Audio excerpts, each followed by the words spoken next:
اس نے اپنے گھنے بالوں والا سر اس کی گردن سے اٹھا کر اس کی مخمور آنکھوں میں دیکھا اور ایک بھرپور شرارت سے کرتے ہوئے بولا، ڈونٹ وری، میں تمہیں ابھی چیک دے دیتا ہوں، اس میں پریشانی کی کیا بات ہے؟ تم پہلے بتا دیتی۔ اس کے سیاہ سلکی بالوں کی لٹ کو اس کے چہرے سے ہٹاتا نگاہیں اس کے دلکش نقوش پر بھٹک رہی تھی۔ اپنی مرضی کی بات سننے کے بعد وہ اسے دور ہٹاتی بیڈ پر جا کر ٹانگ پر ٹانگ چڑھا کر بیٹھ گئی اور مظلوم سے لہجے میں کہنے لگی، 2 دن سے تو تم بات کرنے کی کوشش کر رہی تھی لیکن تم میرا فون ہی نہیں اٹھا رہے تھے، دوسرے میں کوشش کر رہی تھی اس دفعہ خود ہی فیس کی پیسے ارینج کر لوں۔ میں جانتی ہوں تائی امی کو اچھا نہیں لگتا میرا تم سے پیسے مانگنا، انگلیاں مروڑتے افسردہ سے لہجے میں بولتے کن اکھیوں سے اس کے تاثرات کا جائزہ بھی لیا جو ڈریسنگ ٹیبل کے سامنے کھڑا بالوں میں برش کر رہا تھا۔ امی کو کیوں اعتراض ہوگا؟ تم بیوی ہو میری، بھلے ابھی صرف نکاح ہوا ہے لیکن ذمہ داری تو میری ہی ہو نا۔ وہ اس کے پاس آتا اس کے خوبصورت چہرے کو نہارتا بولا، ہاں یہ تو ہے۔ وہ دلکشی سے کہتی ایک بار پھر اس کے گلے میں باہیں ڈال گئی۔ اس کی اس خود سپردگی پر بے قابو ہوتا وہ ایک دم اسے اپنے مضبوط بازوؤں میں اٹھاتا اس کی گردن پر جھک گیا۔ وہ سر پیچھے ڈالے ہنستی چلی گئی۔ اسٹاپ ارسل، پلیز نیچے اتارو مجھے، میں گر جاؤں گی، کل کرتی ہنسی کے درمیان بڑی مشکل سے بولی۔ اس کے زور زور سے ہنسنے اور بولنے کی آواز باہر تک جا رہی تھی، جنہیں سن کر شہلا صاحبہ کا چہرہ غصے سے سرخ ہو گیا۔ انہوں نے اپنے ضبط کھوتے کمرے کے بند دروازے پہ زوردار دستک دی۔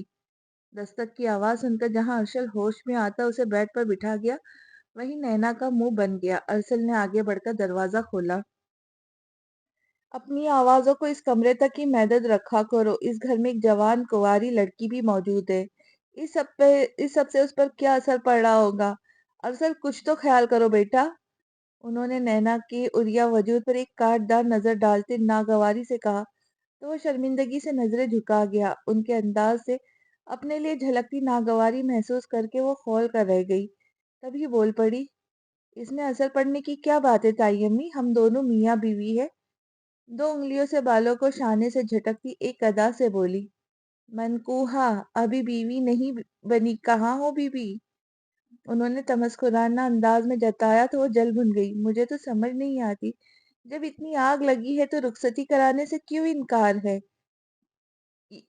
انکاری ہے یہ لڑکی؟ وہ بڑبڑاتی باہر نکل گئی، لیکن ان کی یہ بڑبڑاہٹ وہ دونوں ہی سن چکے تھے۔ دیکھا دیکھا تم نے انہیں کس طرح باتیں سنا کر گئی ہے مجھے، اس نے غصے سے کہا، جبکہ آنکھوں میں بھی فوراً ہی آنسو بھر لائی تھی۔ امی ٹھیک کہہ رہی ہے، ہمیں ابیرہ کا خیال کرنا چاہیے، اس کی عمر کمر کے گرد اپنے مضبوط بازو کا حصار باندھتا، غلطی ہماری ہے، سراسر تمہاری ہے۔ تم اس قدر حسین روپ دھار کے میرے سامنے آؤں گی تو بیچارہ میں کیا کروں گا؟ اس کی مدہوش کن قربت میں بہکتا بھاری گمبھیر لہجے میں بولتا اس کے لبوں پر جھک گیا۔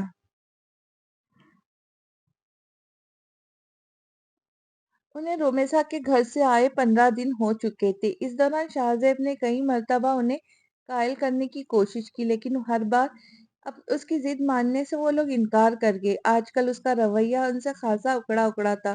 وہ محض ضرورتاً ہی ان سے بات کرتا تھا، زیادہ تر گھر سے باہر رہتا تھا، آدھی رات کو گھر آتا اور صبح ناشتہ کیے بغیر ہی گھر سے چلا جاتا۔ انہیں غصہ تو بہت آ رہا تھا، لیکن وہ اس کی ساری حرکتیں بہت ضبط سے برداشت کر رہی تھی۔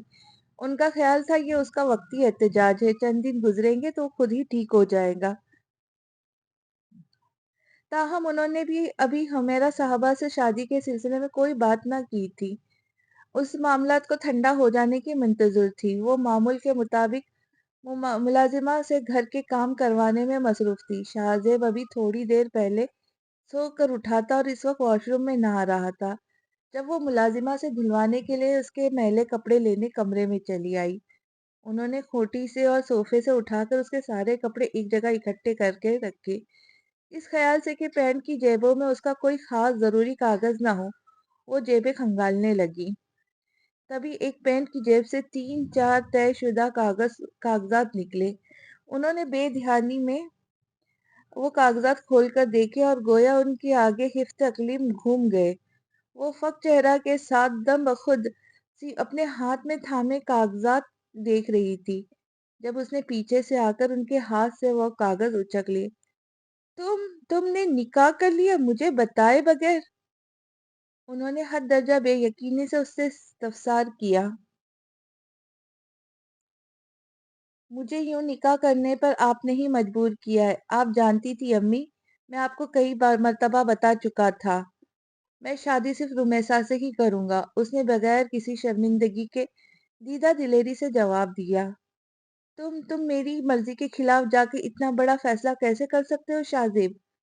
وہ حیرت سے گنگ ہوتی صوفے پہ ڈہ گئی۔ اس سے پہلے کہ انہیں کوئی جواب دیتا، دروازے پہ زور زور سے مستقل بجتی بیل سے زچ ہوتا، وہ جھنجھلا کر دروازہ کھولنے چل پڑا۔ ملازمہ نہ جانے کہاں مصروف تھی۔ آ رہے ہیں بھائی، صبر کرو، وہ جھلا کر بولا۔ نہ جانے باہر کون بے صبرا تھا جو بیل بجانے کے ساتھ ساتھ زور زور سے ہاتھ سے بھی دروازہ دھڑ رہا تھا۔ اس نے جیسے ہی دروازہ کھولا، ایک دم منہ پر پڑنے والے زوردار مکے سے لڑکھڑا کر دور جا گرا، جبکہ آنے والا پے در پہ اس پہ لاتوں اور گھوسے سے حملہ آور تھا۔ کیا جہالت ہے یہ، پاگل ہو گئی کیا؟ وہ بمشکل خود کو اس سے بچاتا ہوا بولا۔ ایک دم پیدا ہونے والا شور کی آواز سن کر فہمیدہ بیگم اور ملازمہ بھی ہاپتی کاپتی آ چکی تھی اور آگے کا منظر دیکھ کر بے ساختہ دونوں کی چیخیں بلند ہو گئی۔ دروازہ کھلا ہونے کی وجہ سے باہر سے گزرتے ایک دو راہگیر بھی تماشا دیکھنے کے لیے وہاں جمع ہو گئے تھے۔ میں تجھے چھوڑوں گا نہیں گھٹیا انسان، تیری ہمت کیسے ہوئی میری بہن کے ساتھ یہ دھوکہ کرنے کی؟ تابش نے کف اڑاتے اسے ایک اور زوردار لات رسید کی۔ اس دوران شاہزیب نے جوابی کارروائی کرنے کی کوشش کی تھی، لیکن ایک تو تابش ڈل ڈول اور جسامت میں اس سے زیادہ تھا، دوسرے اس وقت وہ اتنا شدید بپرا ہوا تھا کہ اس کے سامنے کسی کا بھی ٹکنا محال تھا۔ فہمیدہ بیگم جو لمحے میں صورت حال بھاپ چکی تھی، فوراً شاہزیب کا بچاؤ کرنے کے لیے اس کے سامنے آئی، بھلے وہ بیٹے کے دیے گئے تازہ تازہ صدمے کے زیر اثر تھی، لیکن اس طرح تابش سے مار کھاتا بھی نہیں دیکھ سکتی۔ اس میں دھوکے کی کیا بات ہے؟ نہیں پسند مجھے تیری بہن، نہیں کرنا چاہتا میں اس نے ناک اور ہونٹ سے نکلتا خون آستین سے صاف کرتے کہنا چاہا۔ اس کی بات ابھی جاری ہی تھی جب تابش فہمیدہ بیگم کو بازو سے پکڑ کر سائیڈ میں ہٹاتا ایک مرتبہ پھر اس پہ پل پڑا۔ ان کی چیخ نکل گئی۔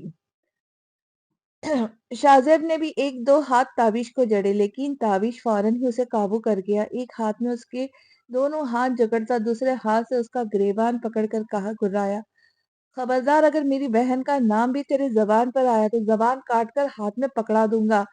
اگر چاہوں تو تجھے ایسے کیس میں الجھا دوں کہ تو زندگی بھر بھی ایڑیاں رگڑتا رہے گا تو باہر نہیں آ پائے گا، لیکن میں تجھ جیسے کمزور اور گھٹیا انسان کو اس قابل بھی نہیں سمجھتا۔ اپنی بات مکمل کر کے اسے ایک جھٹکے سے دور پھینکا۔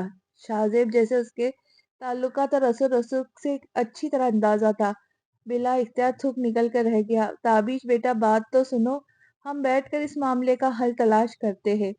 وہ دروازے کی طرف بڑھ رہا تھا جب فہمیدہ بیگم نے پیچھے سے پکار کر کہا، بس۔ وہ ہاتھ اٹھا کر روک گیا۔ مجھے آپ لوگوں کے ساتھ اب کوئی معاملہ حل نہیں کرنا، کوشش کیجیے گا آئندہ میرے سامنے نہ ہی آئے تو بہتر ہے، ورنہ اپنے تربیت کے ہاتھوں مجبور ہو کر ابھی تو اب میں آپ کا لحاظ کر گیا، لیکن آئندہ کی کچھ گارنٹی نہیں دے سکتا۔ وہ فنکار کر دہڑتا ہوا دروازہ دہاڑ سے مار کر باہر نکل گیا۔ شاہزیب کی کسی اور لڑکی سے نکاح کرنے کی خبر حمیرہ صاحبہ مریم پر بجلی بن کر گری۔ مریم نے تو اس دھچکے کو بہت صبر و حوصلے سے برداشت کر لیا تھا۔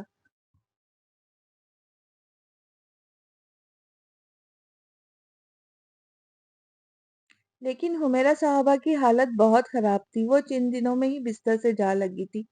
ایسے میں مریم تو ان کی پٹی سے ہی لگ کر بیٹھ گئی تھی۔ الوینا بھی سارا سارا دن ان کا حوصلہ بڑھانے کی کوشش کرتی، تابش بھی دلجوئی کرتا، تسلی دیتا، امید دلاتا، لیکن خاموش خاموش نظریں جھکائے ہما وقت کسی نہ کسی کام میں مصروف مریم کو دیکھ کر ان کا کلیجہ منہ کو آتا۔ ٹھیک ہے، اس کی عمر ابھی کوئی اتنی زیادہ نہ ہوئی تھی، لیکن اس کی برسوں سے قائم شدہ منگنی ٹوٹی تھی۔ ہمارے معاشرے میں جس لڑکی کی منگنی اتنے سال قائم رہ کے ٹوٹ جائے، بنا حقیقت جانے لوگ اس پر کیسے کیسے الزام نہیں دھرتے، یہی سب سوچ سوچ کر انہیں